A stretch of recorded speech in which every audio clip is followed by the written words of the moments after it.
Hello and welcome to another Wednesday on The Den. My name is Aaron and I'm coming to you from Manchester, England. And this week we're going to be answering questions set by the other guys on The Den. But first of all, look at my shelves! My friend Jason was over visiting Adam and stuff and blah while I was working. And he has OCD.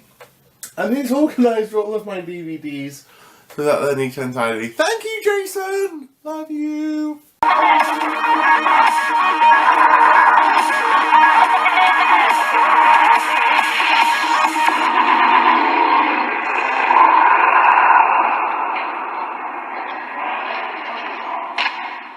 So this week's video is going to need my phone, because my phone has got all the questions on it. So, yay! Let's get my phone. So basically I've just had a bit of a technical hitch, and my camera has lost everything that I filmed. So, it is now maybe 12, no, more than 12. It's a lot of hours later because, yeah, I did a 12-hour shift. I was recording yesterday morning. It's a lot of hours later, and I'm having to re-record everything that I recorded originally for my answers. But it is like 3 in the morning, and Adam is asleep in the other room, so I can't get my tripod, so I'm having to hold the camera. So I'm really doing this old school now. Okay, so Greg asked, what's the first drink that you order when you go into a club or go out clubbing? And basically, if I'm having a drinking night, then it is most likely going to be cider. Unless I'm going out for a meal or something, then it would be a cocktail. When I say cider, I mean things like Strongbow, Copperberg, alcoholic hard cider. Not this apple juice soft stuff. But generally, most times when I'm on a night out, I actually don't drink. So I have a Coke, or a soft drink or something, because I'm not drinking. Because I can have as good a night as anyone else would, getting drunk, being sober. So yes, generally most of my nights out are actually sober. Okay, so Spencer asked, Aaron, can you tell us about your journey into the gay bear world, from modelling, YouTube channels, bear weekly interviews, etc. Did you and you ever date? Okay, so basically I found out about the bear scene and the bear world by watching a comedy show with Stephen Fry, where he was on about researching bears. And when I say bears, I mean the ones in the wild, fluffy things. And his search engine came up with gay hairy men, and I thought, ooh, I shall have some of that. And that's how I found out about bears. So originally I started on gaydar like most people did, but then I found out about things like Bear 411 and Euroworth and things like that, and so started using those. Started meeting people, chatting to people through that. I actually met Ewan through Euroworth, and met him when he came down to Manchester when he was visiting Andrew Clark one time. We got drunk and blah and had a great time out, which was fantastic. Couple of years, no, well, probably about 6 months to a year later, I went to my first bear bash in Manchester. And that was the first time I went to a bear event. Now, when I started to go to bear events and started chatting to people more and more and becoming more social, that's when I kind of became more known upon the scene, obviously, and became more known to people, and sort of started joining different social groups and whatever, and doing different things. So that's when I moved up to Edinburgh, I became part of Bear Scots. I used to go to the Bear Scots nights, did volunteer work with them, and then I ended up becoming one of the committee members and becoming an events coordinator. Through that, I met a lot of people, got quite well known throughout the scene, did things for Gay Men's Health, Lesbian Gay Foundation, and fundraising, and God knows whatever else. So I ended up doing things like photo shoots for GM8 magazine, and other bits and pieces. Obviously, I'm quite a social person, I'll talk to anyone. Yes, fine, I don't always reply straight away, and I can have one-worded answers, but generally when you get me talking, I can't shut up, as I think you should all know by now. I'm quite happy to talk to anyone, really. So I've met a lot of people and been asked to do a lot of things, like my friend David, who's asked me to do things for the Bear World magazine, and then going to bear events in the States, meeting people there and doing things for the Underbear podcast and whatever else. Most of what I do is just happen by chance and because I'm friends with people and they ask me, do you want to do this? And I go, yeah, whatever. I'm happy to help people out. The YouTube stuff kind of happened because I had my own YouTube channel anyway. Still do, don't really post on it. And originally 5 Awesome Bears asked me to join them because a couple of their members left and they needed to fill some slots. And they thought that I'd be quite a good fit. And I'd never seen the channel before, to be honest. And I don't really know how they found me to this day, but you know, it was good fun and I enjoyed it. And then obviously through things like Instagram and Facebook and whatever else, I met people like Will, who then asked me to be part of this channel.